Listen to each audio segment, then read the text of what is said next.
You're going to stand there with 2 days of runny nose and ask for an antibiotic and tell me that you don't have no rhinoviruses, no adenoviruses, no respiratory syncytial viruses, no parainfluenza, no human metapneumovirus, no influenza A, no influenza B, enterovirus D68, with or without the postnasal drip, or one single little rhinovirus? No. So you're going to stand there and tell me that you don't have symptoms greater than 10 days, double sickening phenomenon, a positive strep test, bilateral ear infections with effusions, erythema, or significant nasal purulent discharge? No, I don't have any of that. Well, those are the criteria for prudent antibiotic prescribing. So you're not going to prescribe an antibiotic. It's not what you, the provider, wants. It's what the consumer wants. And that is typically how azithromycin gets overprescribed. So let's reel it back and try and save you some time, money, and probably your gut microbiome. Most upper respiratory infections are viral. Acute bronchitis and sinusitis are 85 to 90% viral most of the time. And this means that antibiotics don't help. And yet this time, and throughout the winter, I get tons of requests. Hey, I got a runny nose. Can you call me in a Z-Pak? And so the joke is that azithromycin is my favorite antiviral. It's not an antiviral. It's just the antibiotic that people want for everything. It's basically the emotional support antibiotic.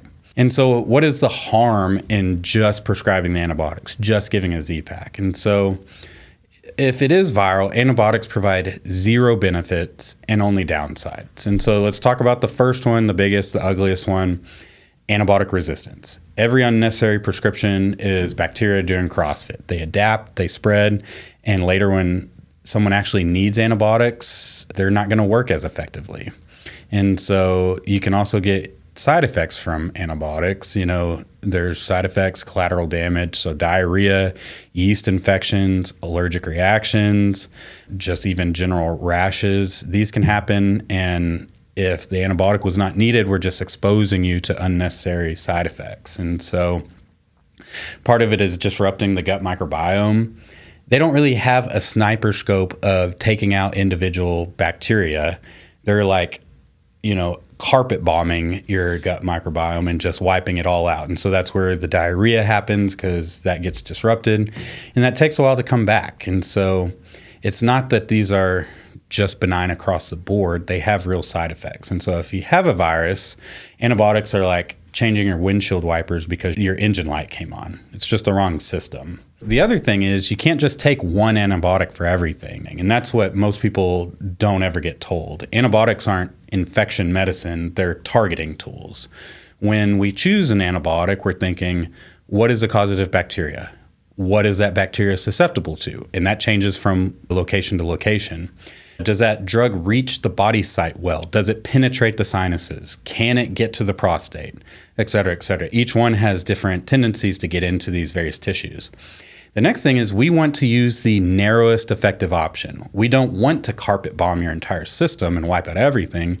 We want to try and pinpoint the bacteria that we are trying to fight and hit it with the most effective option. The next thing we're thinking about is, are they allergic to any meds or antibiotics? Is there a possibility of a reaction, let's say cephalosporins and penicillins? There is a chance that if you're allergic to penicillin, you may be allergic to cephalosporins. It's only like 2 to 4%, so as long as it's non-anaphylactic reaction, I still do it. Cephalosporins are great. But that's just something we're thinking about whenever we're actually prescribing antibiotics. So if someone says, just give me something strong, that's not really how it works. Strong isn't a thing. Targeted is the thing that we're looking for. So when are antibiotics actually needed? Let's start with sinusitis. There's viral versus bacterial, and sinus symptoms are typically viral inflammation. So when we worry about acute bacterial sinusitis, it's typically when symptoms persist and don't improve after 10 days, or are severe with severe intense facial pain. There's purulent discharge, meaning it's like almost just pus coming out of your face, or they worsen after initially improving. That is a sign of a potential bacterial infection, and we kind of call this the double sickening phenomenon, and I'm more likely to prescribe an antibiotic if that is happening. When it is bacterial, the usual offenders are typically strep pneumonia, Haemophilus influenza, Moxarella catarrhalis. And so the first line antibiotic we typically use for this is amoxicillin, clavinoic acid, or cephalosporin. These are designed to cover those likely bacteria that I mentioned earlier, and they even cover beta-lactamase producing bacteria, which really narrow spectrum antibiotics won't be able to cover well for a sinus infection because it's not reliably effective for the common sinus bacteria. In many cases, resistance is a problem, and so you're taking risks without any good payoffs. Most sore throats are viral pharyngitis. And so that's why if you meet specific criteria, we can test, and if it's positive, then antibiotics help. And then they're going to help reduce symptom duration. They're going to help prevent complications, especially in strep. The biggest one we always worry about is rheumatic fever. And the best thing is that for strep, we still use good old amoxicillin penicillin. It's a narrow spectrum, and it's still very effective. And so it's still going to work well. There's no need to, again, carpet bomb something like this when we know this is still susceptible to good old penicillin. So people want a stronger antibiotic. I want the correct antibiotic. It isn't like Pokemon where we're just trying to get the most evolved, the biggest, strongest, most evolved one. It's not all automatically better. Acute bronchitis is overwhelmingly viral, about 85 to 95% viral mediated in healthy adults. And antibiotics aren't going to shorten the cough. It sucks. You're probably going to cough for 1 to 3 weeks, and it's just going to linger for a while. This comes from airway inflammation, not typically bacteria. And the CDC guidance is pretty blunt. Routine antibiotics for uncomplicated acute bronchitis are not recommended.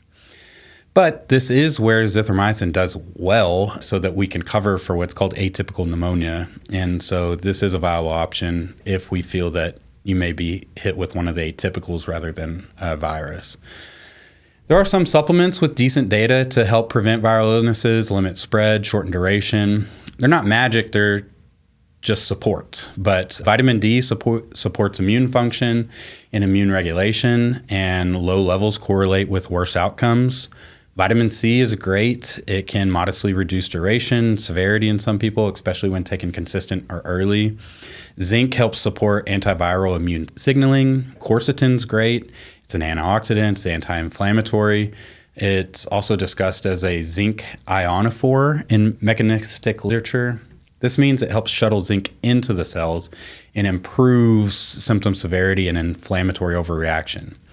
N-acetylcysteine, or NAC, it can be shortened as a precursor to glutathione, which is known as the master antioxidant. And so this helps mucus handling and oxidative stress, and meaning it makes your secretions more thin, easy to clear, that kind of stuff, especially if you have relevant respiratory irritation. We've given it in nebs and stuff, and if you ever smell it, it smells like rotten eggs, but it definitely helps thin the mucus and bind up all the free radicals from being sick. These can help the immune system perform more efficiently. All right, what do we do now that you're sick? If we're not going to do antibiotics, what playbook do we need to follow? Fluids and electrolytes. Hydration improves mucus clearance, helps you feel less wrecked, helps thin secretions. Sleep. Sleep as much as you can. If you're sleeping 5 hours, you're basically choosing hard mode to go through this illness. Intranasal steroid sprays for the congestion, postnasal drip, they help reduce inflammation and help drainage, but give them a couple days of consistent use and increase if you take them at baseline. Like Flonase, that kind of stuff, you can get them over the counter, and they do really well. Antihistamines like Claritin, Zyrtec, Allegra, Zysol, dealer's choice, but they're super helpful whenever there's an allergy, postnasal drip component. They help dry up secretions. Mucolytics like guaifenesin help thin mucus and clear it, and they don't trap it into your lungs or anything. My favorite antitussive, fancy word for cough med, is just pure raw honey. It has tons of studies that it is equivalent or even outperforms some of the prescription meds. It does great at coating the throat and helps with cough reduction. Don't use in infants less than 12 months. Sinus rinses are great at the end of the day to help get all that junk out you've accumulated and just flush it all out so that you're kind of going to bed and starting fresh. Make sure your sheets are cleaned and not full of dandruff and dust and all that stuff. A humidifier at night helps reduce airway irritation and improve sleep. Just make sure you're keeping the unit clean.